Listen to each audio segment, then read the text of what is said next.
Kacha est journaliste et conférencier, fondateur du magazine L'Affiche et de l'émission télévisée Rapline. Il a été rédacteur en chef du magazine hip-hop Radical et a écrit une quinzaine d'ouvrages parmi lesquels l'offensive Rap. Il est tous les vendredis sur l'antenne de la radio Move avec son émission La Sélection Rap. Il vit et travaille à Paris. Juste avant de commencer, précisons que M. Olivier Kacha a une avion à prendre. Donc l'essentiel de cet échange-là sera basé sur l'interaction que vous aurez avec lui. Donc voilà. Je laisse la parole à M. Olivier Kacha. Merci. Merci Tamara. Bonsoir à tous. Mangadef. Bon, ça sera à peu près tout pour ce qui est pour ma part pour le Wolof, le reste ça sera en français, mais bon, symboliquement quand même, au moins sortir la faible culture en Wolof. Donc on va parler de rap français. Le rap français qui est une musique qui a une histoire assez particulière, parce que ce qu'on appelle rap français commence dès les années 80. Alors comme beaucoup de musique, c'est une musique à la base en tout cas d'imitation. Je m'explique, les premiers artistes français et les premiers activistes du hip-hop sont ceux qui, soit à travers des cassettes ou des albums ou plus généralement des visites à New York, vont découvrir cette culture du hip-hop qui est née, comme vous le savez, peut-être pas d'ailleurs le 11 août 1973, c'est la date de naissance symbolique, à New York, dans le Bronx, qui a commencé à se développer à la fin des années 70.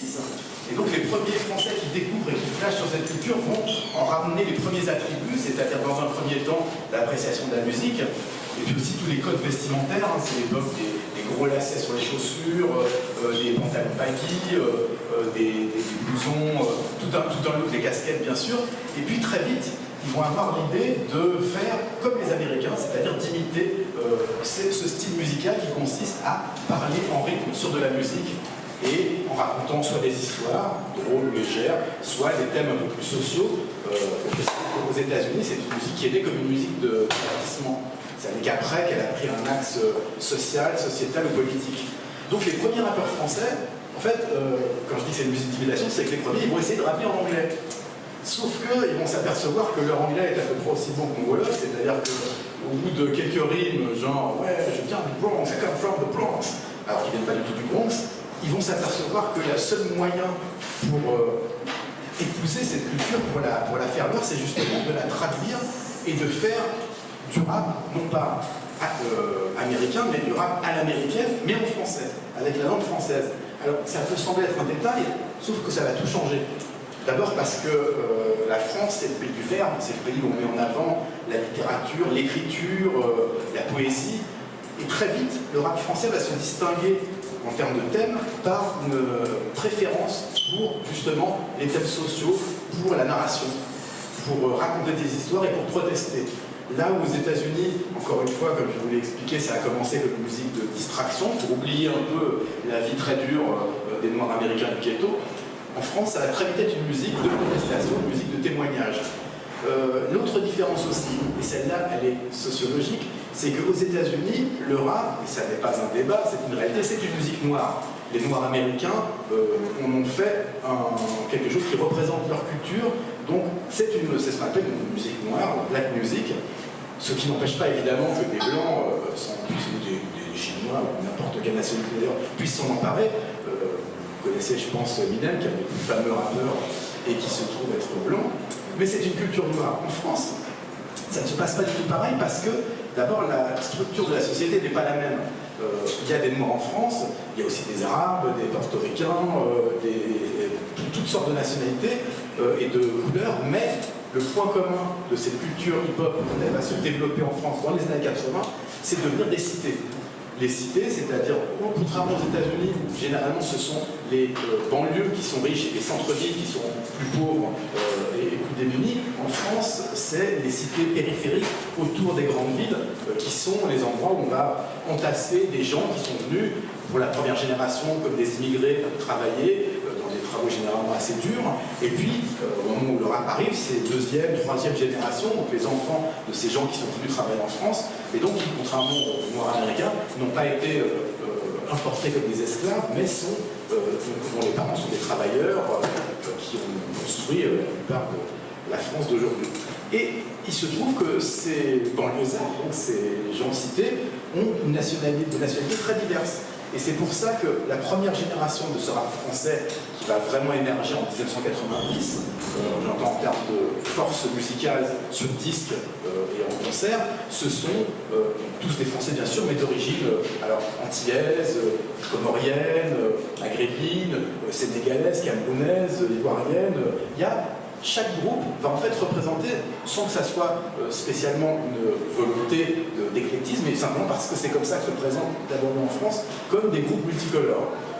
Les premiers groupes importants, c'est qui? C'est Ayam.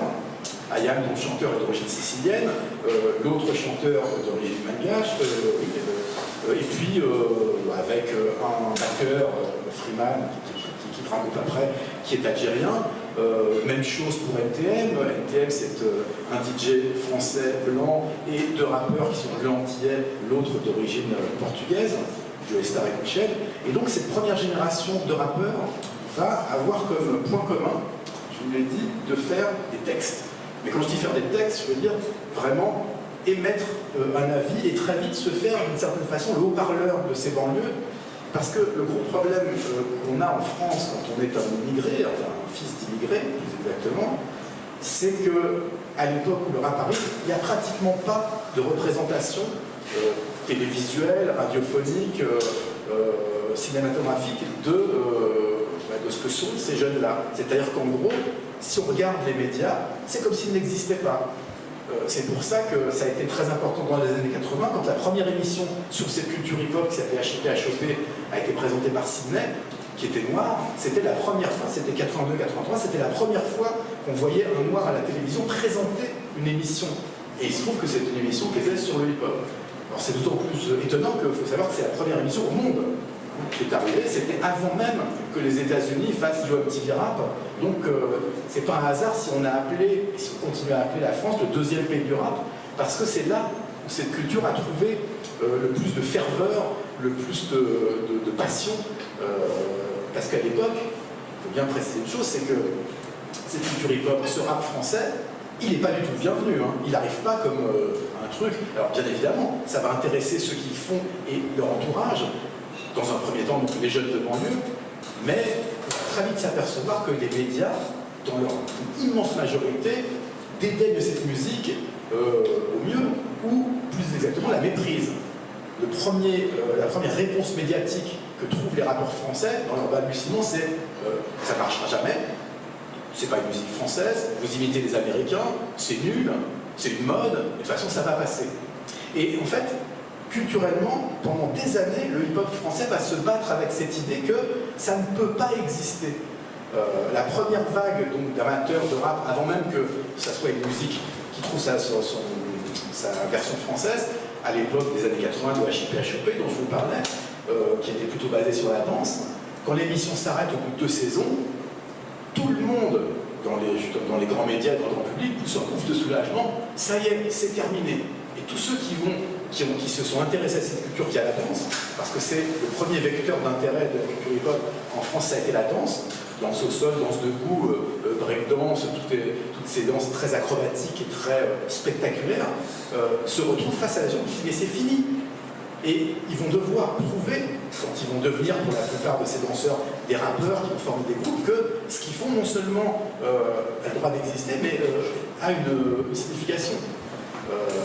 Quand on a l'apparition de NTM, qui est un groupe qui déjà fait scandale, puisque vous savez ce que signifie l'acronyme NTM, Nique ta mère, qui n'est pas à voir comme une insulte, mais plutôt comme une espèce de petite provocation, quelque chose de finalement assez affectueux.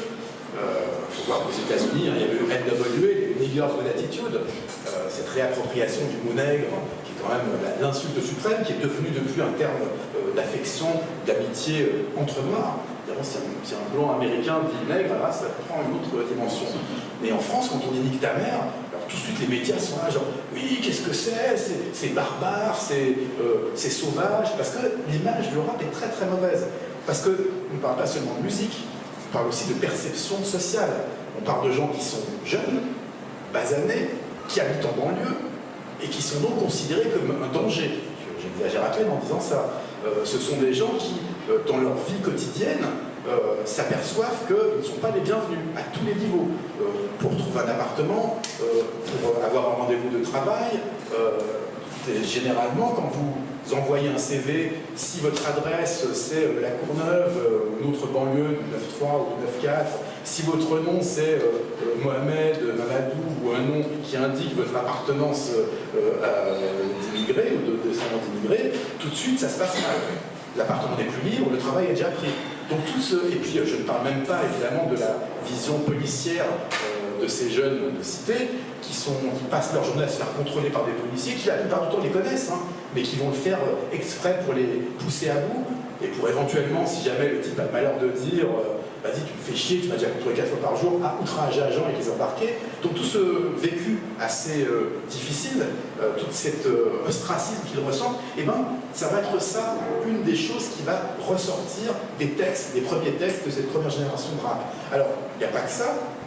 Je parle de NTM, eux, c'est vrai qu'ils vont avoir cette vision très très confrontationnelle avec la société. Le monde de demain, qui est le premier morceau important qu'ils font, est aussi un morceau d'espoir. Le monde de demain, quoi qu'il advienne, nous appartient.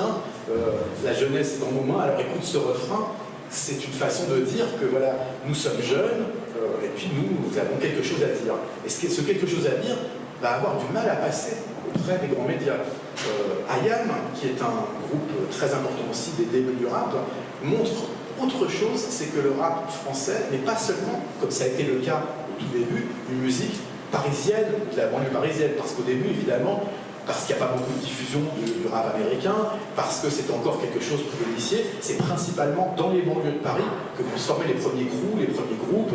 Souvent, comme je vous le disais, c'est des anciens danseurs qui vont passer au micro. Et avec IAM, on s'aperçoit qu'il y a un deuxième axe qui va se créer, c'est la planète Mars, plus proche de nous-mêmes, puisque ce qu'ils appellent planète Mars, c'est bien sûr Marseille, la ville du Sud qui brille à plus de 1000 degrés, comme ils le disent dans leur morceau Planète Mars. Et eux, ils ont un imaginaire très différent. Il y a des morceaux qui sont revendicatifs, qui sont durs. Je pense notamment à Tam Tam de l'Afrique, qui est un morceau qui traite de l'esclavage, qui explique l'héritage de l'homme noir et qui parle de cette période de l'humanité.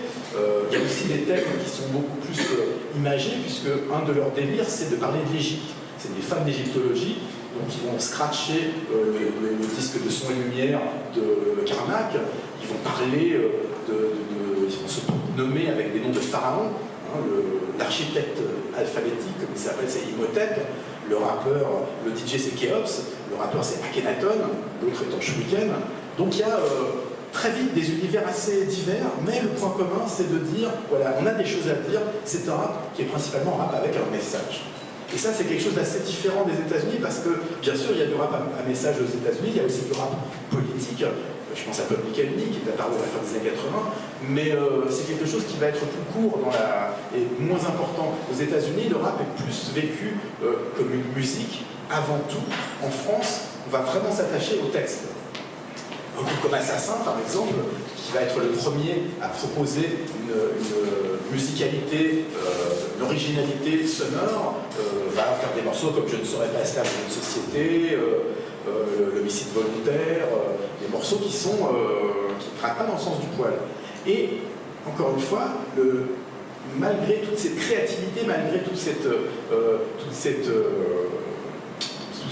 rimes et tous ces messages, il n'y a pas de répondant du côté des médias. On a l'impression, et on parle évidemment d'une époque avant Internet, que le rap, les médias attendent que ça passe, quoi. Vite, la mode, elle passe, on passe à autre chose, parce qu'eux, ils ne s'intéressent pas à ça. Les rock critiques, ceux qui parlent de musique, on appelle rock critique parce que le rock et la musique, à l'époque, principalement avec la variété française, celle qui est la musique populaire, vont très vite avoir une vision assez dédaigneuse. Et donc le rap français va se construire non pas comme aux États-Unis, avec en parallèle un succès commercial qui augmente, parce qu'aux États-Unis, le rap a suivi une évolution qui est liée au commerce. Aux États-Unis, tout est business, vous savez, tout est argent. Donc si le rap a évolué aux États-Unis, c'est parce qu'il a rencontré au fur et à mesure de son évolution le succès commercial. Il y a des disques qui se sont vendus, il y a des films qui ont été faits, des rappeurs qui ont créé des marques de vêtements, ou qui se sont appropriés certaines marques et qui ont fait des deals avec des marques de vêtements. Je pense à des marques comme Kangol, ou Adidas, ou plus tard à Virex. En France, c'est vraiment contre le business. C'est comme si, pour reprendre une formule que j'aime bien, en France, l'ego est plus important que le magot. C'est-à-dire que plutôt que de se dire, bon ben, il y a quelque chose qui se passe, donc il y a forcément de l'argent à faire, faisons des business et essayons de mettre en avant, ne serait-ce que pour ça, pour justement faire du business. Non, on ne veut pas de ces gens-là. C'est vraiment comme s'ils venaient d'un autre monde, comme si malgré leur statut de Français, ils étaient encore traités comme des immigrés clandestins, des clandestins de la musique en quelque sorte. Et il va falloir très longtemps pour sortir de cet ostracisme-là, et il va falloir aussi quand même qu'il y ait des succès commerciaux pour montrer que le rap est une musique fiable. Et c'est pour ça que quand en 1990, MC Solar, qui est un des premières superstars, si on peut dire, du rap français, va avoir un 45 tours qui s'appelle Bouche de là, qui est à la fois agréable, inoffensif, c'est-à-dire que là, lui, il ne parle pas de changer la société, du racisme, c'est des petites histoires, un peu à la façon de Rapper's Delight, qui était le premier tube aux États-Unis en 79, qui a aussi révélé cette musique dans le sens où elle a prouvé, le morceau a prouvé que ça pouvait rapporter de l'argent, c'est très important. Hein. Parce qu'à partir de ce moment-là, les maisons de disques se disent, bon, ben, s'il y a de l'argent à faire, on va monter dans le bateau, hein, tant qu'à faire. Et avec Bouche de là, qui est un petit succès, qui passe sur les radios, et ben, les maisons de disques commencent timidement à signer les premiers groupes de rap. C'est comme ça que IAM va se retrouver sur un label qui s'appelle Label Noir, distribué par deux labels. C'est comme ça que NTM va signer chez Epic, qui est une division de Sony Music. EJM, Assassin, tous ces groupes vont signer et faire leurs premiers albums qui apparaissent au début des années 90. Et ça, c'est le déclencheur de ça, c'est MC Solar. Alors MC Solar qui est un artiste très intéressant, mais qui, à son corps défendant, va se retrouver être un petit peu l'exception qui confirme la règle. C'est-à-dire que ce qu'on va entendre très souvent à l'époque, c'est « moi j'aime pas le rap, c'est pas de la musique ». Oui, mais Solar, lui c'est un poète, lui il a des beaux textes. Bah oui, il est plus gentil. Ce qui n'empêche pas qu'il a quand même quelques textes un peu plus pointus et revendicatifs, mais son côté littéraire, son côté premier de la classe, si vous voulez, fait qu'il va être plus accepté, et c'est lui qu'on va désigner comme genre le poète du rap français. Ce qui bien évidemment est flatteur, mais en même temps, en creux, qu'est-ce que ça veut dire? Ça veut dire que les autres sont des analphabètes.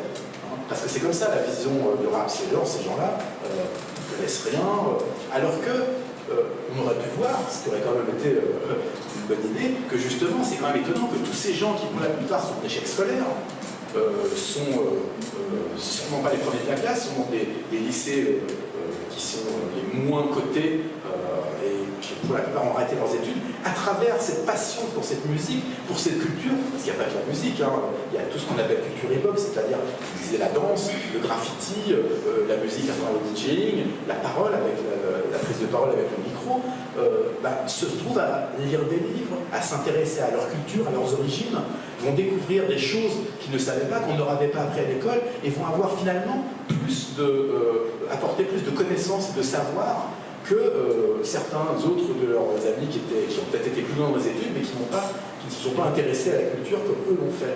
Donc on a cette espèce d'intérêt pour le rap qui va générer autre chose. À l'époque, le rap c'est une musique qui est basée sur le sample, sur les échantillons, c'est-à-dire l'emprunt à d'autres musiques pour créer avec le DJ et les machines quelque chose de nouveau, mais à partir d'un matériau qui existe déjà. Donc ça, par exemple, c'est quelque chose qui va amener plein de DJ et de producteurs à écouter des sons, à découvrir la soul music des années 60 ou 70, le R&B, le funk, à réhabiliter diverses musiques, et puis plus tard, dans le cadre de l'évolution du rap français, à aussi s'inspirer de la culture française qu'ils ont écoutée, parce que dans un premier temps, on imite ce que font les Américains, c'est-à-dire on va faire des musiques qui ressemblent à celles des Américains, on va s'inspirer de Zapp, Roger Troutman, James Brown, Funkadelic, Al Green, Marvin Gaye, Stevie Wonder, tout ce que vous voulez. Et puis, petit à petit, il y en a qui vont introduire des éléments de leur culture à eux. Ça va être, par exemple, pour certains, sampler de la variété française.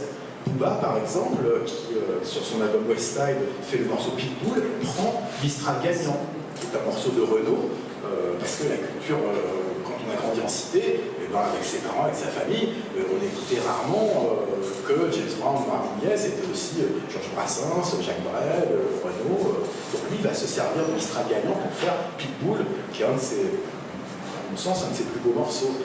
Il va y avoir aussi des rappeurs d'origine algérienne, maghrébine plus largement, comme le groupe 113, qui avec le morceau Tonton du Bled, va sampler une musique arabe de la variété maghrébine pour faire un morceau qui va raconter, le morceau d'ailleurs extraordinaire et très drôle, c'est cette espèce de cliché magnifique, arriver les vacances d'été, la famille qui va remplir la voiture, 504 breaks, avec plein de trucs sur le toit, le fils qui dit je veux pas y aller, et puis une fois qu'il est arrivé là-bas, il kiffe tellement qu'il dit je veux pas rentrer, avec tout ce fameux refrain, je voulais rester à la cité, mon père m'a dit là.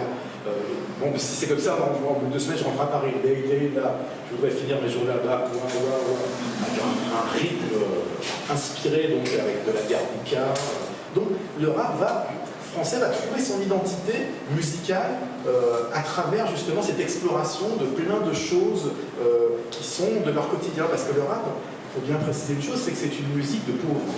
Et quand je dis musique de pauvres, je veux dire que l'intérêt de cette musique et la raison pour laquelle elle a trouvé un tel écho au fil des ans, c'est parce que c'est une musique qui est facile d'accès. Qu'est-ce qu'il faut faire pour faire du rap? Il faut avoir un DJ, dans un premier temps.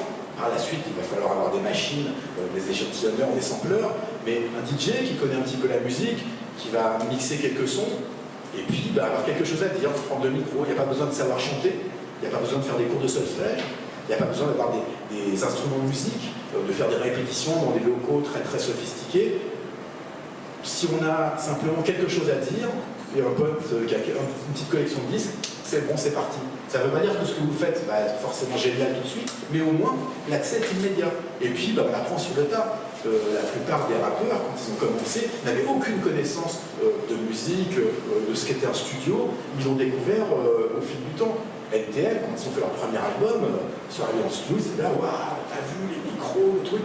Ils ont été aidés par des ingénieurs du son et d'autres, mais quand je dis musique de pauvre, c'est ça, c'est une musique qui, le message, c'est un peu comme dans un autre contexte qui a été le punk dans les années 70 en Angleterre, c'est il n'y a plus besoin d'être un super virtuose, ce qu'il faut c'est simplement avoir quelque chose à dire, besoin d'exprimer quelque chose. C'est ça aussi la musique, c'est de dire, voilà, moi j'ai des choses à dire, j'ai des choses à raconter, j'ai un vécu, j'ai une parole à transmettre, et c'est pour ça que c'est une musique qui va être très très très militante, et qui va notamment s'engager beaucoup dans sa première génération des années 90, celle qu'on appelle maintenant l'âge d'or du rap, contre le FN par exemple. Parce que les années 90, ce sont des années où la haine contre les immigrés va grandir, où ce parti, qui est quand même un parti fasciste, il faut bien le dire, le Front National, représenté par Jean-Marie Le Pen, cette espèce de gros borgne bedonnant et absolument antipathique, dont la cote n'arrête pas de monter. Je vous rappelle que, vous ne savez pas, il s'est retrouvé au 2e tour des élections il y a une quinzaine d'années, et ça a été un choc, parce que là, les gens se sont aperçus que ce n'était pas seulement un épouvantail, mais que le danger était réel. Et bien ça, cette lutte contre le FN, à travers les mots, cette première génération de rap, elle va vraiment exprimer ça. Et c'est quelque chose, et peut-être pour ça qu'il y a tellement de nostalgie par rapport à cette époque-là, parce qu'au fur et à mesure que le rap va évoluer, qui va muter, parce que c'est une musique qui évolue sans cesse. Le rap français, le gros changement qui va arriver vers 95-96 notamment, c'est l'apparition d'une radio, qui est Skyrock, qui presque du jour au lendemain va changer de format, et va, au lieu de passer de la musique américaine pop-rock, à cause d'une nouvelle loi qui impose aux radios des quotas de musique française, les radios sont obligées, pour la défense de la culture française, en France on est un peu de culture, hein, attention, donc il fallait passer de la musique française. Donc ils décident, ce qui était assez audacieux pour l'époque, de dire ok, plutôt que de se retrouver à jouer de la variété qui n'est pas du tout le public, eh ben, on va essayer ça, on va passer au hip-hop.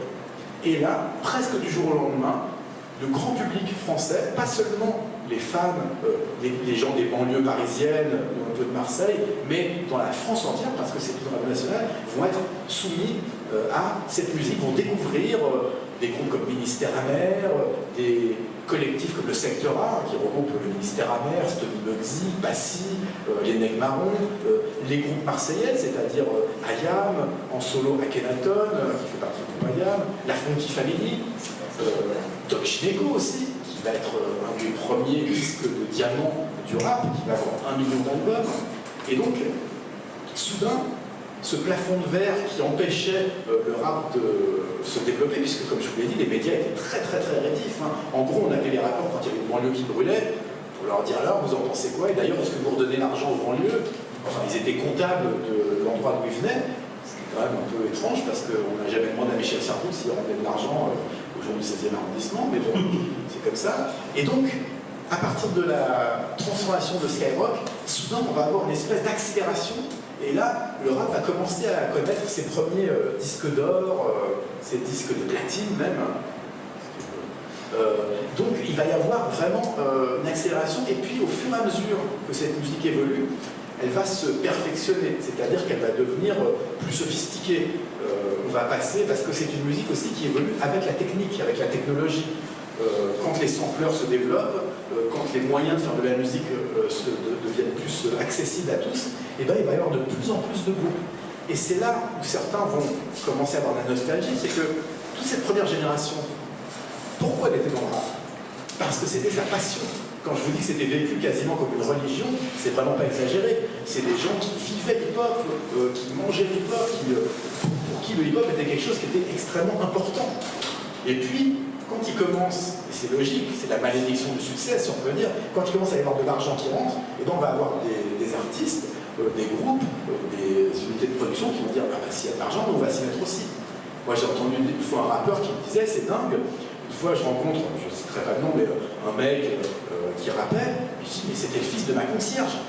Et dans ma cité. Et il y a 5 ans, quand je faisais du rap, il disait, toi t'es un Zoulou, c'est nul, ça marchera jamais ton truc. Et le mec s'était mis. Pourquoi? Parce qu'à un moment, ça devient aussi un moyen de sortir justement de ce ghetto, de ces banlieues qui ne sont pas forcément très roses. Et donc ça va devenir une façon de s'élever dans la société, de devenir un artiste. Alors après, plus il y a de rappeurs, évidemment, plus il y a du bon et du mauvais. Parce que autant les groupes de la première génération étaient tous, je ne sais pas si c'était tous excellents, mais en tout cas ils étaient tous très sincères. Et puis on va avoir une évolution qui va amener à plus de commercialisation, mais la commercialisation implique qu'il va y avoir du bon et du mauvais. Et puis il va y avoir aussi l'arrivée des premières superstars, puisque en fait, qu'est-ce qui se passe? Il se passe que, je vais vous citer l'exemple de Doc Gineco, quand il sort son album en 96, fin 96, qui s'appelle Première Consultation, c'est un album qui est extrêmement révolutionnaire pour plusieurs raisons.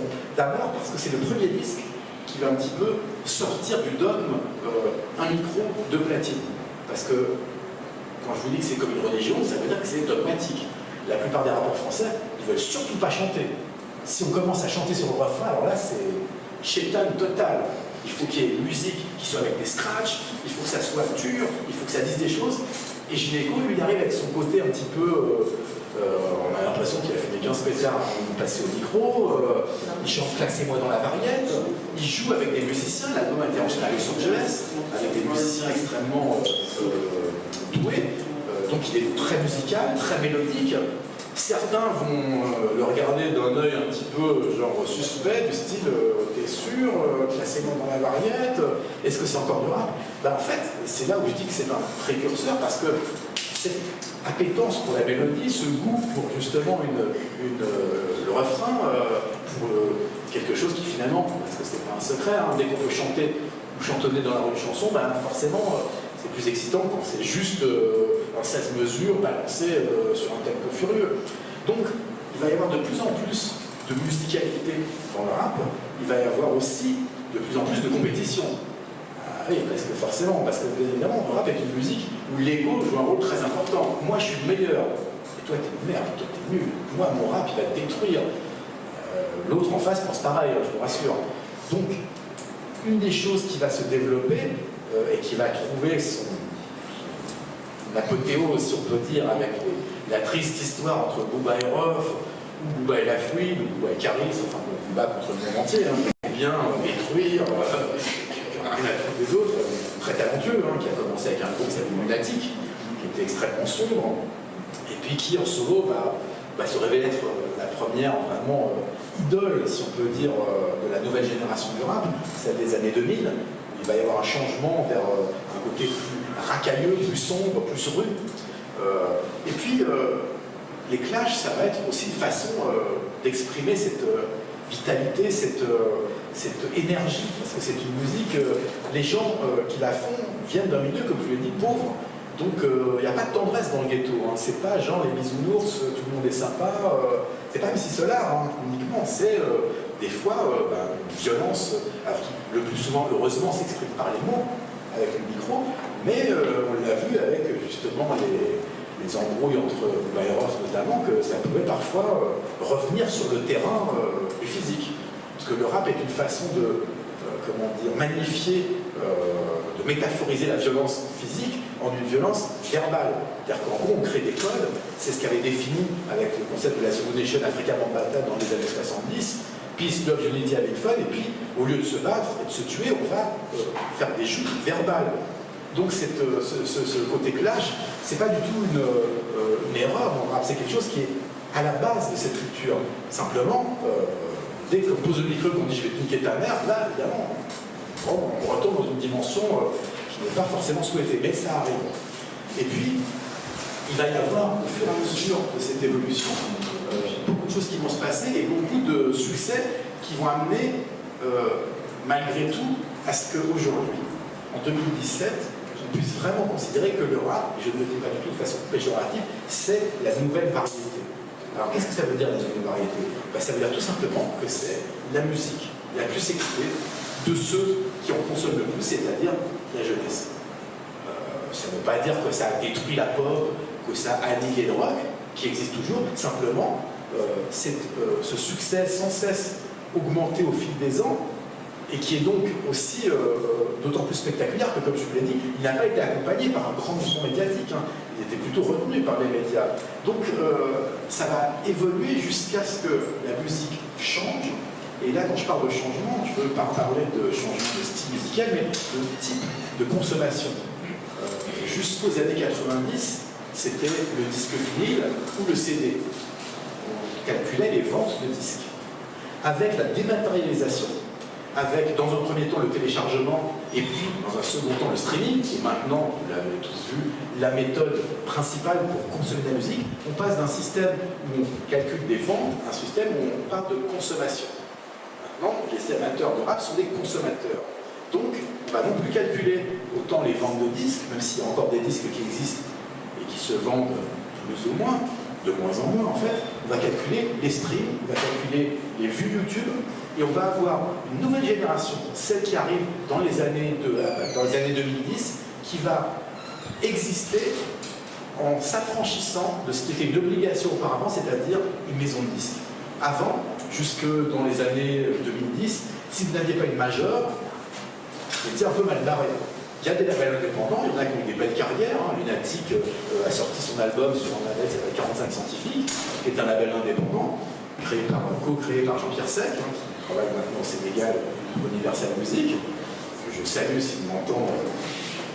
Et c'est un label indépendant. Ils ont fait disque d'or, 100 000 exemplaires. Mais bon, pour un label comme 45 Scientifiques, il y a beaucoup d'autres labels indépendants qui n'avaient évidemment pas la puissance de feu des majeurs. Donc si vous vouliez trouver votre public, il fallait passer par les majeurs. Avec l'avènement des réseaux sociaux, du streaming, soudain, tout change parce qu'on va avoir des groupes qui vont pouvoir directement passer du producteur au consommateur à travers YouTube, à travers SoundCloud, à travers leurs propres réseaux sociaux, leurs comptes Twitter, Instagram, autres, sans l'intermédiaire des maisons de disques.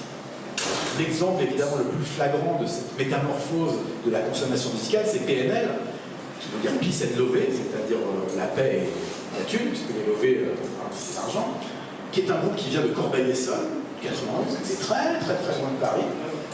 Il n'y a aucune culture hip-hop, il n'y a aucun groupe, enfin, bien sûr, il y a des groupes, mais il n'y a aucun groupe majeur qui vient de 91 au moment où débarque PNL, à cette époque-là. le 9.3 avec MTL et bien d'autres, le 9.4, le 9.5 on connaît, le 4.1 c'est un peu plus complexe la médiatisation, et eux, avec un clip qui est Le Monde ou Rien, ils vont se retrouver à faire 5, 10, 15, 20 millions de vues. C'est-à-dire que ce groupe qui est surgi de, je ne vais pas dire nulle part, ça serait méchant pour Cornelis, mais en tout cas, qui partait pas gagnant, que personne ne connaissait, qui avait sorti un premier album qui s'appelait QLF, c'est leur slogan qui veut dire que la famille, se retrouve avec des vues affolantes. Et enfin, découvrir le grand succès, le succès populaire, à tel point qu'en moins de 2 ans, ils vont passer de l'anonymat complet à remplir la salle de Bercy, qui s'appelle maintenant Accor Hotel Arena, pour 2 soirs, c'était il y a quelques semaines de ça, à multiplier les clips tous plus luxueux et avec énormément de vues, comme La vie est belle. Ils vont tourner au Kenya, ils vont tourner en Islande, ils vont tourner à Tokyo, au Japon.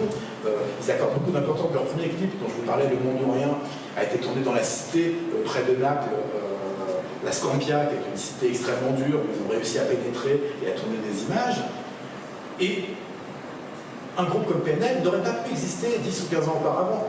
D'abord parce que ça n'intéressait personne d'avoir des mecs avec un look un peu chelou, des cheveux plats,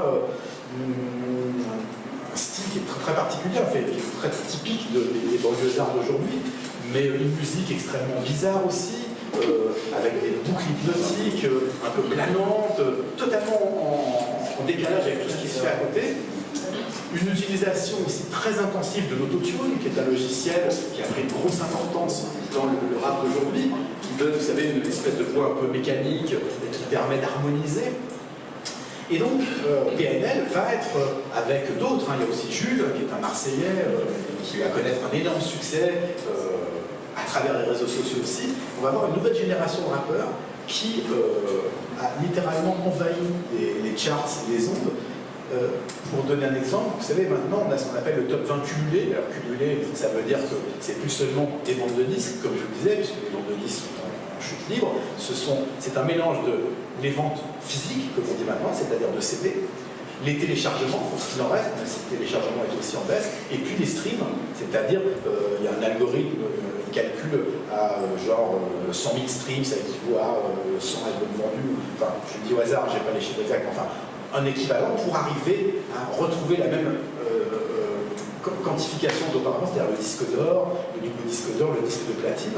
Et donc dans le top 20 des albums des meilleures ventes, dans les 20 albums les plus vendus sur une semaine donnée, vous allez avoir jusqu'à 12 ou 15 albums qui sont faits par des rappeurs ou des artistes des musiques dites urbaines.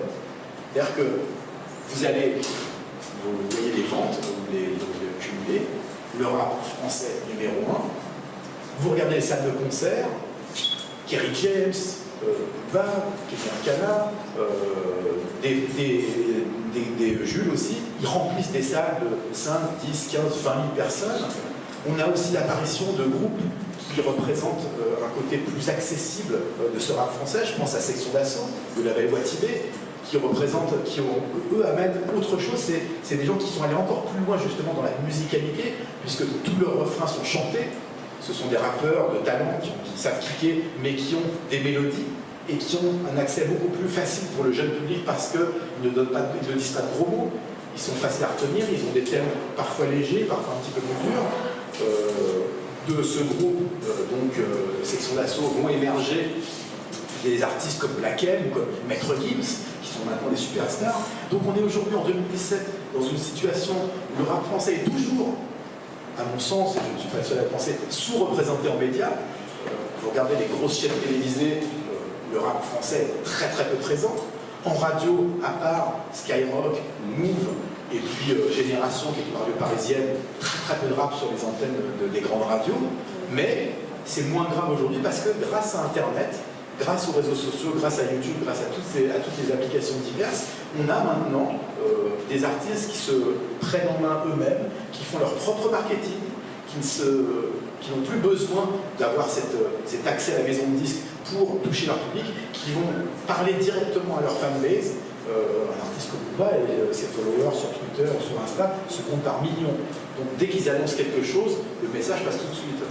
Donc c'est une saga qui continue, c'est une saga qui ne s'arrête pas, C'est d'autant plus étonnant que, comme je vous disais, c'est une musique qui n'était vraiment pas la bienvenue.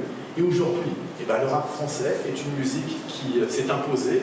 Et malgré le dégoût profond de plein de mes confrères journalistes ou des grands médias, à travers, aujourd'hui, il y a Niska, il y a MHD, on ne va pas parler de tout le monde, hein, bien sûr, mais c'est une musique qui est de plus en plus diverse, de plus en plus variée, qui aussi retrouve, et ça c'est assez intéressant de constater, ses racines africaines, parce que l'afro-trap, comme on l'a appelé à travers MHD, c'est un peu l'héritier de ce qu'ont fait les groupes comme Bisso Naviso il y a une quinzaine, vingtaine d'années, c'est-à-dire qu'ils s'inspiraient des musiques africaines, congolaises, de la rumba congolaise, de la sénégalaise, pour les intégrer dans un contexte hip-hop.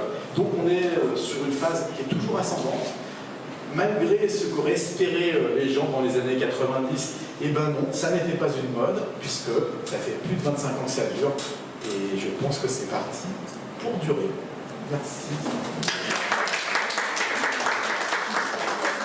Alors, je vais prendre quelques questions. Je vous écoute. Si vous avez des questions, levez la main, et puis je répondrai avec plaisir. D'accord. Ok. Alors, allez-y. Ne soyez pas timide, hein. Ah. Voilà, là, et moi, allez-y. Merci Olivier. En fait, j'avais une question. On a remarqué que pour les élections, je pense en France 2002, il y avait une mobilisation du hip-hop pour empêcher un peu l'arrivée au second tour de M. Le Pen. Mais après l'élection avec Sarko, on n'a pas senti, mais avec Macron, encore la fille de Le Pen qui arrive au second tour, il y a presque une absence. On a noté une absence de. En tout cas, les rapports ne sont pas prononcés comme en 2002.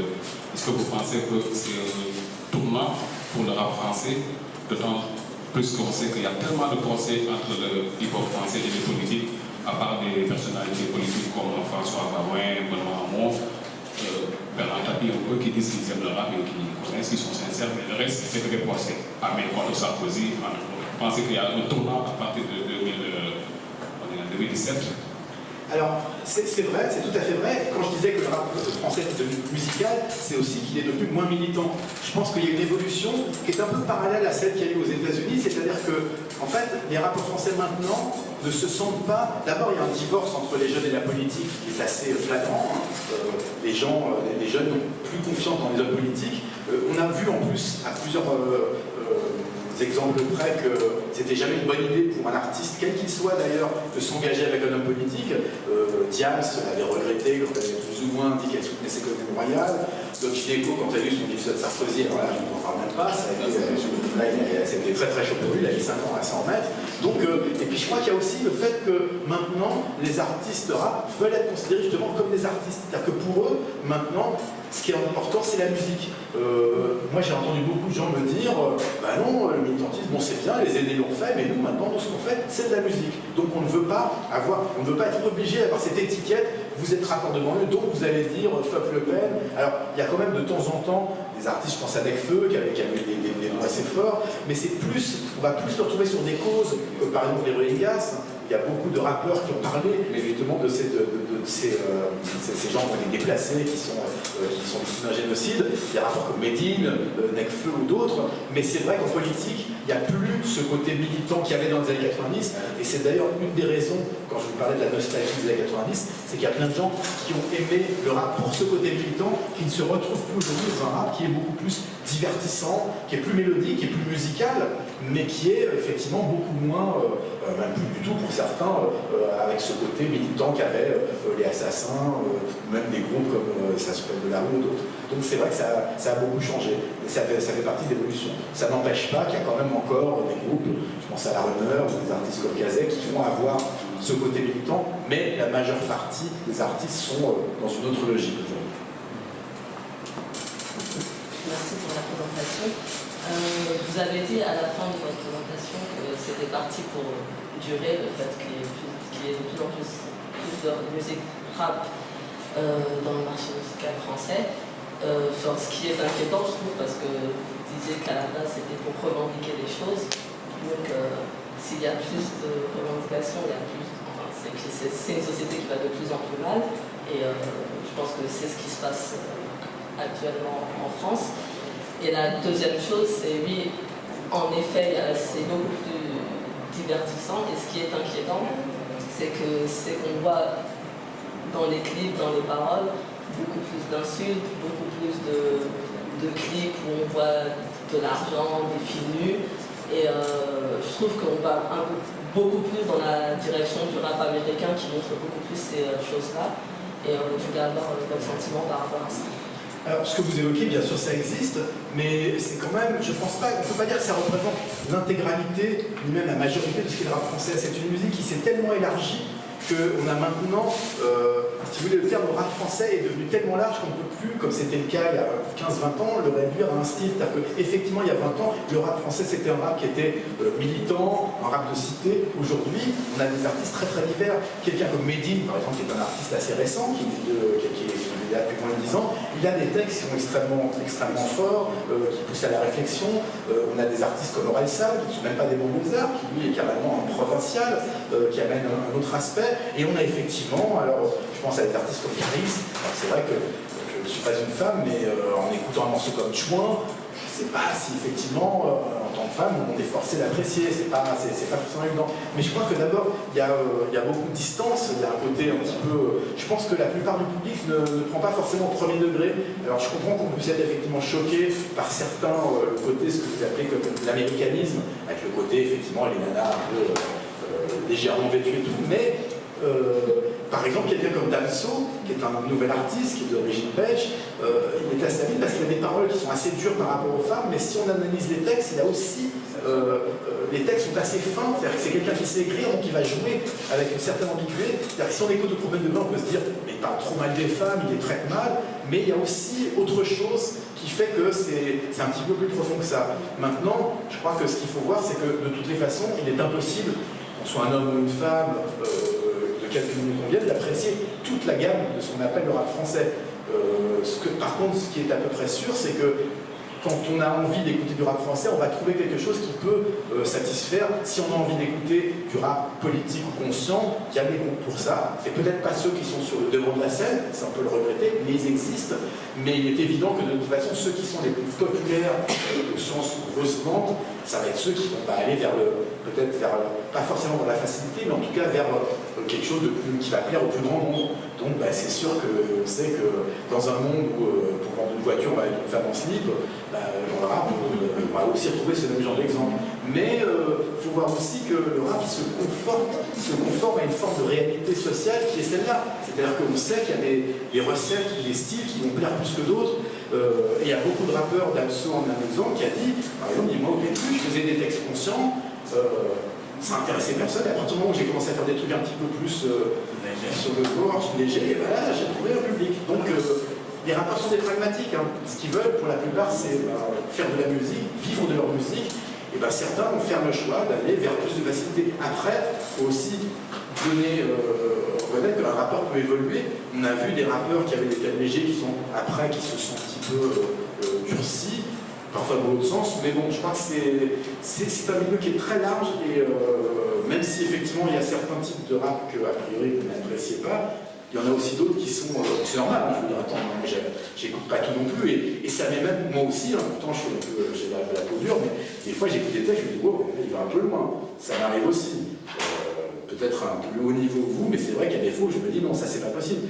Le but n'est pas d'aimer ou de soutenir tout ce qui est rap. Il y a des gens qui vont dire si c'est du rap, c'est forcément bien. Non, on ne peut pas, comment dire, annihiler ses goûts personnels. On est tout à fait légitime de dire voilà, moi je n'aime pas comment un tel parle des femmes ou le type de mélodie trop facile que font certains. Jules, par exemple, je parle de Jules. Bon, c'est des musiques, quand il fait une musique sur Barbie Girl ou la quoi. Moi je suis là, ça m'intéresse pas tellement. Mais bon, après ça plaît à d'autres. Juste pour répondre, non, mais le fait, c'est pas forcément qu'il parle des femmes en mal, bien qu'il y a. Enfin, il y a Damso, j'aime bien, Booba, j'aime bien. Tout le monde dit que. Pour les féministes, Booba, c'est le Satan. Enfin, moi j'adore Booba. Mais la question, c'est que, comme vous dites, ce sont des clips, ce sont des musiques de plus en plus ancrée dans la société et beaucoup plus visible. il y a de plus en plus de jeunes qui les regardent. Et c'est justement, moi, c'est par rapport à ça. Donc, on va vers une société de plus en plus, moi, je dirais, vers la débauche, en fait. Parce que ce sont des enfants qui voient ça. Moi, quand je vois mes petits cousins chanter ça et se trémousser, je ne sais comment. Non mais c'est vrai, ça me choque. Je comprends votre point de vue, mais ce qu'il faut se dire, c'est que je crois, moi ce que je crois, après c'est mon opinion, je pense que les jeunes ne sont pas dupes, je pense qu'ils ont, d'abord, ça leur plaît que vous disiez ça, parce que là, t'as vu, ça fait chier, voilà. Parce qu'on se construit aussi par rapport aux adultes, et on essaie de trouver des trucs justement qui vont, si ça ne plaît pas aux parents, bah, c'est super. Donc je pense qu'ils ont quand même de la distance, et ce que j'ai envie de croire en tout cas, c'est qu'ils sont capables de faire la différence. Et moi, je ne pense pas que par exemple des textes genre super, comment dire, salaces ou autres, vont forcément pousser les jeunes à adopter ces attitudes. Je pense qu'il faut leur donner Je pense que la plupart des gens sont capables de comprendre le second degré et d'apprécier le côté un peu provoque, mais que finalement c'est pas trop méchant. Après, on verra comment ça évolue, mais c'est sûr qu'aujourd'hui, on peut dire que les rappeurs ont peut-être plus de responsabilités. Oui, parce que dans une société de consommation, mais le rap est reflet de cette société, et donc c'est sûr que tout ce qu'il y a de pas bien dans la société, on va aussi le retrouver dans le rap. Les rappeurs sont pas des saints, loin de là, et puis ils veulent de l'argent en plus. Et là aussi, ils correspondent à une réalité. Maintenant, c'est vrai qu'à une époque, on voulait devenir chanteur, aujourd'hui on veut devenir célèbre. Pas pour quelque chose, juste être célèbre. Donc ça fait partie aussi du monde des enfants. Merci monsieur, moi je voudrais juste poser deux questions. Est-ce que le rap ne perdrait pas de son charme s'il devenait moins militant? Et l'autre, est-ce que le mabo n'est pas en train de prendre le dessus sur l'ego? Et si vous connaissez un peu le rap sénégalais, quelle similitude trouvez-vous entre le rap sénégalais et le rap français? Pour ce qui est du rap sénégalais, je le connais assez peu. Enfin, c'est-à-dire que je connais surtout celui des années 90, l'époque des PIS, Pifroisse. Mais c'est vrai que ne parlant pas le Wolof, du coup je passe à côté du message, mais de ce que j'ai entendu, c'est quand même une musique, les rappeurs sénégalais ont beaucoup plus de mal à vivre de leur musique que les rappeurs français et n'ont pas le même écho médiatique. Quant à savoir si le rap perd son âme parce qu'il est plus militant, puis s'il devient... C'est l'époque, c'est-à-dire que l'époque est vraiment différente. Et puis un jeune d'aujourd'hui, vous ne pouvez pas dire à quelqu'un qui a 15, 20 ans aujourd'hui qui écoute du rap, tu sais, il y a 20 ans, quand tu étais né ou même avant, c'était mieux, c'était plus militant. Lui, ce qu'il aime, c'est ce qui se passe maintenant. Et aujourd'hui, on est dans une société qui privilégie l'argent, le succès, le commerce, et le rap est le reflet de ça. Ça ne veut pas dire que les rappeurs sont forcément des atroces capitalistes, mais c'est vrai qu'ils vont faire une musique qui va être moins axée sur ce que représentait la France des années 90. Ils sont dans d'autres combats. Mais moi, je peux comprendre ce que vous dites. Et d'ailleurs, s'il y a ce que je vous ai parlé tout à l'heure de l'âge d'or du rap, il y a eu une tournée récemment en France. C'était il y a quelques mois que ça s'est terminé. Il y avait l'âge d'or du rap français, où il y avait un plateau d'une quarantaine d'artistes des années 90, Expression Directe, Bustaflex, Assassin, Stop Bugsy, Passy, qui rassemblaient un public qui était plus âgé, qui était 30, 40, 45 ans, certains qui étaient venus avec leurs enfants. C'est le cas d'Ayam aussi, qui est un groupe qui dont les membres ont maintenant 50 ans, qui sont là depuis presque 30 ans. Ceux-là, ils disent, voilà, ce que j'aime, c'est le côté militant, c'est le côté, idéaliste, on peut dire, c'est pas un gros mot. Mais la génération d'aujourd'hui, elle dit, bah ouais, c'est bien tonton, mais maintenant, on veut autre chose. Nous, on veut les marques, on veut s'habiller, on veut danser, on veut aller en boîte, on veut des trucs qui nous enjaillent. C'est ça leur truc.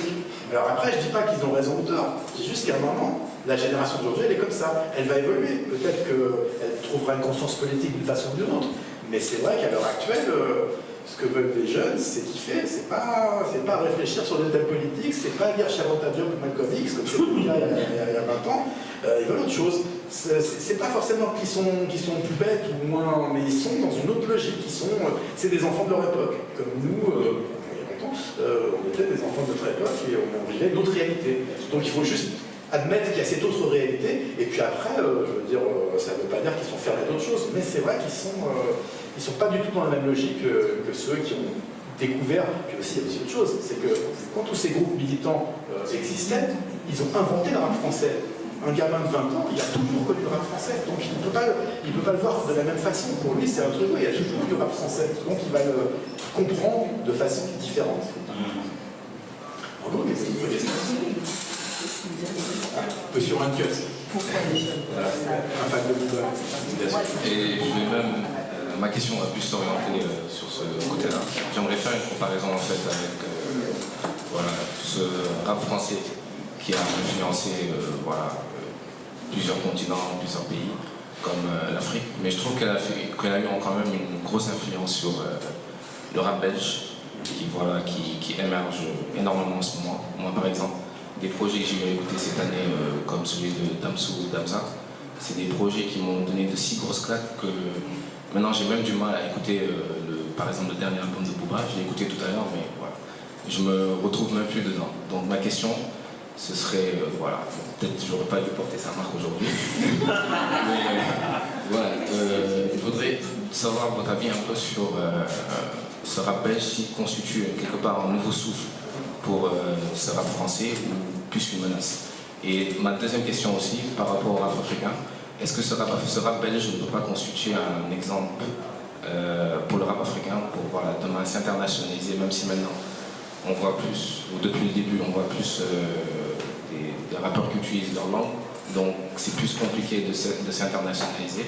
Mais demain, est-ce que le succès de ce rap belge ne peut pas constituer un peu un exemple ou montrer le chemin pour un rap africain pour s'internationaliser et conquérir d'autres marchés?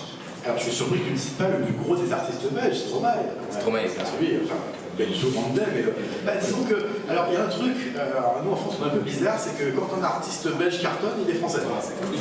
Johnny Hallyday, j'espère qu'il va bien, parce que les nouvelles ne sont pas terribles, hein, mais on a vu avec lui, pour tout le monde c'est un artiste français. Donc dans le cas de Hamza, de Damso ou de Stromae, c'est vrai qu'ils sont, le fait qu'ils soient francophones les assimile à la culture française. Mais c'est vrai qu'il y avait Starflame aussi dans les années 90, qui était un collectif qui était assez important. Mais c'est vrai que n'est pas très simple en France, parce que souvent on aime bien se moquer de la Belgique, ils sont rigolos, leurs accents bizarres. Mais en fait, oui, c'est vrai que bien sûr, c'est un. Je ne sais pas si c'est-à-dire qu'ils ne se revendiquent pas belges au sens. C'est des artistes francophones. Donc je ne sais pas si en soi ça peut amener un renouveau du rap français, mais en tout cas ce qui est sûr, c'est qu'il y a de plus en plus d'artistes issus de la Belgique, oui, qui vont avoir un impact.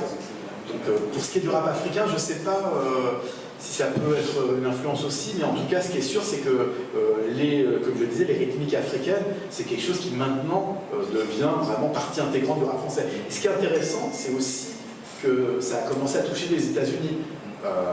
Et je pense qu'une des choses qui peut peut-être amener, justement, parce que tu disais la barrière de la langue, mais ce qui est intéressant, c'est qu'un des phénomènes qu'on observe, alors c'est pas encore généralisé, mais de plus en plus, c'est qu'il y a de plus en plus de gens qui vont écouter le rap justement pour la musicalité.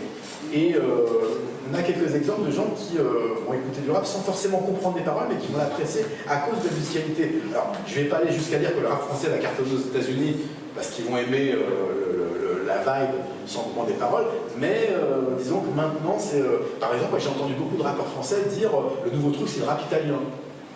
Bon, je ne connais pas d'artistes italiens, mais plein de gens, alors qu'ils ne comprennent pas l'italien. Mais voilà, maintenant, il y a une espèce de... à travers justement cette musicalité renouvelée et ce goût, à travers l'autotune, du refrain, de l'aspect un peu plus chanté, et ben, ça ouvre encore à d'autres publics par rapport à une époque où c'était juste du kickage avec une rythmique derrière. Et donc oui, de toute façon, je pense qu'on n'est pas au bout des métissages et des évolutions qui viennent de Belgique, de France, ou même de Suisse, puisqu'il y a des rapports suisses. Encore oui. Madame.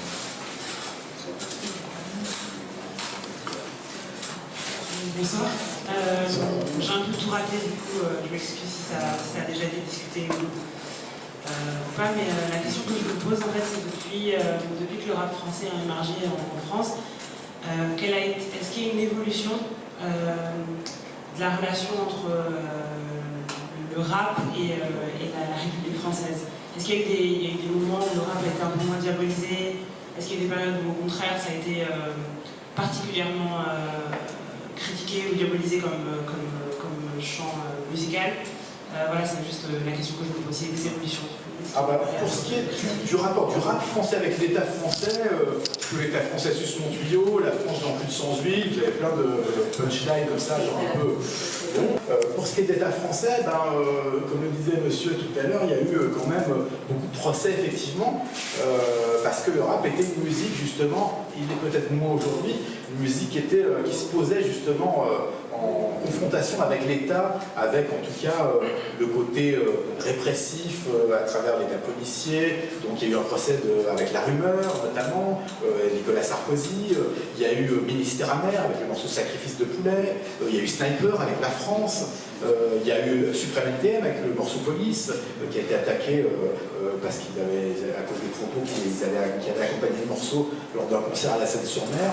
Donc il y a souvent eu un rapport de conflit entre l'État ou les représentants de l'État et le rap français. C'est moins le cas aujourd'hui, peut-être parce que le rap est, je ne sais pas si on peut dire plus inoffensif, mais effectivement il est moins militant. Donc il se positionne moins justement en concurrent de l'État en quelque sorte, il est moins en confrontation avec cet État. Maintenant, c'est plus des thèmes plus légers. Alors, on va effectivement avoir plus un côté, comme le disait madame tout à l'heure, avec le côté genre, on va parler des nanas, on va parler de trucs de cul, mais moins, effectivement, l'époque où Ministère amer disait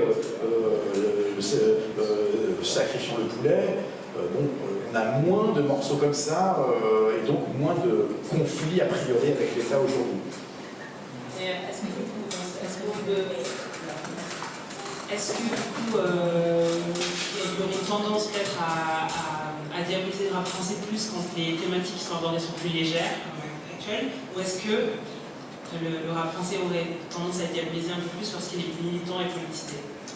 Ça dépend de quel point de vue vous vous placez. Hein. C'est vrai qu'à une époque, il y en avait dans les hommes politiques qui disaient que le rap c'était une musique, c'était l'anti-France. Hein. On a entendu des choses comme ça. Hein. Moi j'étais une fois en débat radio avec Nadine Morano, qui a sorti plein de trucs, parlant des rappeurs, la France tu l'aimes, tu la quittes. Du pur FM, hein, mais alors pur jeu, sans problème. Donc bon, après c'est vrai qu'aujourd'hui, ce qu'on va reprocher au rap, ça va plus être son sexisme, il y a différentes affaires, différentes critiques sur certains morceaux, certains refrains, mais c'est vrai, j'ai pas l'impression qu'aujourd'hui il y a autant de revendications, donc du coup, moins de procès. Parce que là, en fait, la question que je pose, c'est qu'en étant militant et politisé, en fait, le rap avait peut-être plus tendance, était peut-être plus visible en fait sur la scène nationale en fait, française. Non, c'est-à-dire qu'il a été plus visible, mais dans la rubrique des faits divers, quand il y a eu des procès, mais sinon, non, c'est clairement aujourd'hui qu'il est de plus présent, notamment grâce à Internet, hein, parce que, encore une fois, tout ce que les grands médias classiques n'ont pas donné au rap, le rap l'a pris directement à travers les réseaux sociaux. Donc aujourd'hui, quand on voit qu'un morceau comme Réseau de Niska, je sais pas, 50, 100 millions de vues, bon, il n'y a plus besoin d'un, et elle fait la go qui ne connaît pas Charo, tout le monde connaît le refrain, même si ça passe pas à la télé. Donc on en parle plus, mais c'est vrai que j'imagine pas l'État faire un procès à Niska, par exemple. Hein, ça ne me semble pas d'actualité pour l'instant. Je ne pense pas. Merci.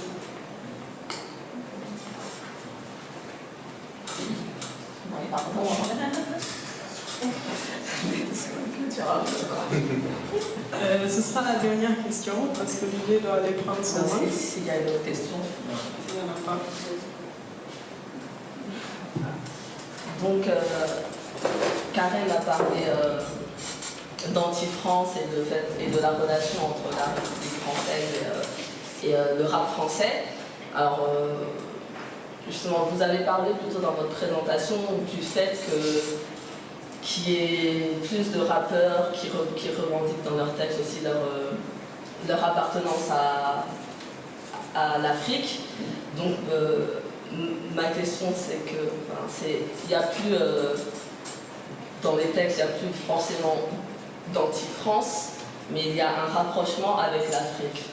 Donc, est-ce que ça, c'est pas un risque déjà pour le rap français en France et même pour la société française?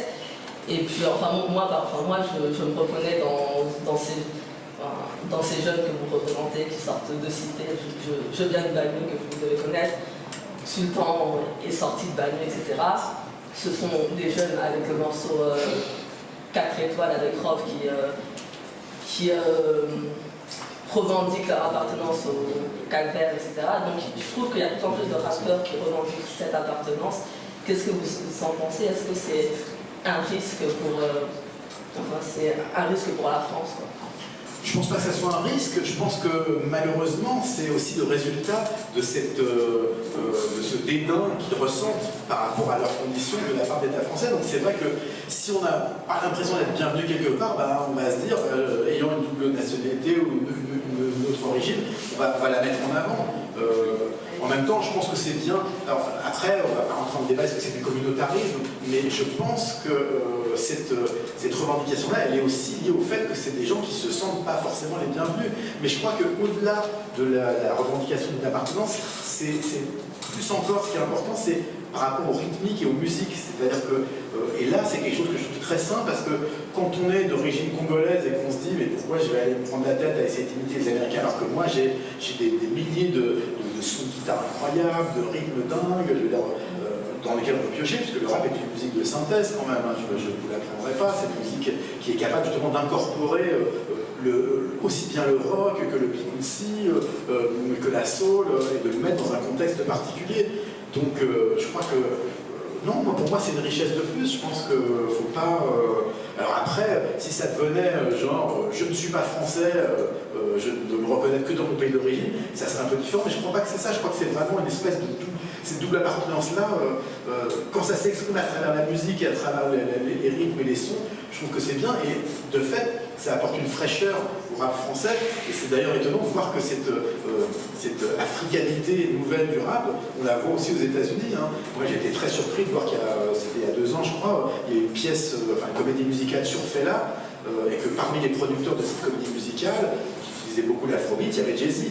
Donc comme quoi c'est aussi des gens... Alors bon, les Américains ont toujours un rapport un peu bizarre avec l'Afrique, un genre très exotique, à l'époque de l'afrocentrisme, on avait des New-Yorkais qui se déguisaient, parce qu'il n'y a pas d'autre mot, en africain, avec une espèce de costume, avec les cannes en bois, des fois c'était un peu rigolo, quand on connaît l'Afrique, on voyait X-Clan et tout, on disait c'est marrant, ils ont l'air déguisés quand même. Mais aujourd'hui, je pense que quelqu'un comme Fela, effectivement, est très important dans l'imaginaire parce que Fela, c'est le Nigeria, donc c'est l'Afrique anglophone. Pour les Américains, c'est quelque chose qui aussi est important. Pour les rappeurs francophones, je pense que c'est bien que justement ils s'aperçoivent que, ils disent plus cher ta job, mais peut-être qu'ils vont écouter Koffi Olomide ou des artistes, ou le grand maître Franco, des artistes d'antan, et justement découvrir autre chose. Et que ça, je crois que moi, ce qui m'intéresse dans la musique, c'est quand ça ouvre à d'autres choses. C'est pour ça que je trouve ça, ce que je trouve admirable dans la première génération de rap français, c'est cette façon qu'avaient tous ces jeunes, qui étaient plus ou moins rejetés par la société ou par dans le monde éducatif, qui en autodidacte s'inventaient finalement une personnalité et arrivaient à faire d'eux-mêmes ce que l'école n'avait pas réussi à faire avec eux. Et ça, je trouvais ça admirable. Aujourd'hui, le contexte a complètement changé. Aujourd'hui, être autodidacte avec Internet, c'est aussi possible. Et les rappeurs, je pense, sont soumis à beaucoup plus de stimulus, et c'est bien qu'ils s'intéressent à plein d'autres choses, qu'ils découvrent aussi une façon de racine à travers la musique africaine, et qui s'en servent dans ce qui est leur mode d'expression, qui est le rap français, qui est une musique qui a beaucoup évolué. C'est vrai que c'est amusant, si on regarde que ça soit aux États-Unis ou en France, si on compare ce qu'était le rap il y a 25 ans et ce qu'il est aujourd'hui, si on met côte à côte un morceau de 79 et un morceau de 2017, si on faisait écouter ça à quelqu'un, un martien qui viendrait sur la planète en disant c'est la même musique, elle est partie de ça pour arriver là, il dirait ça n'a rien à voir. Parce que c'est toute cette évolution qui est intéressante. C'est comment ça a évolué à cause de la technologie, à cause de la loi aussi, parce qu'on n'a pas parlé, mais c'est vrai qu'à l'époque, le rap se faisait à travers le sample. Aujourd'hui, ce n'est plus possible de sampler, parce qu'on ne peut plus piller comme on le faisait avant des musiques pour s'en resservir, parce que ça coûte très cher, les procès. Donc il y a plein d'évolutions, mais ce qui est important, c'est que c'est une musique qui est toujours vivante, qui est toujours en mouvement, et qui ne s'arrête pas. C'est pour ça aussi qu'elle est tellement différente aujourd'hui, c'est que chaque personne qui arrive va dire moi ce que je veux faire c'est quelque chose d'autre, c'est quelque chose de différent. Il y en a beaucoup qui copient, mais il y en a beaucoup qui veulent faire autre chose. Donc chaque génération amène une nouvelle touche. Après, on apprécie ou pas, mais bon, en tout cas, ce qui est sûr, c'est que le mouvement n'arrête jamais. Voilà. Merci beaucoup. Merci de votre attention.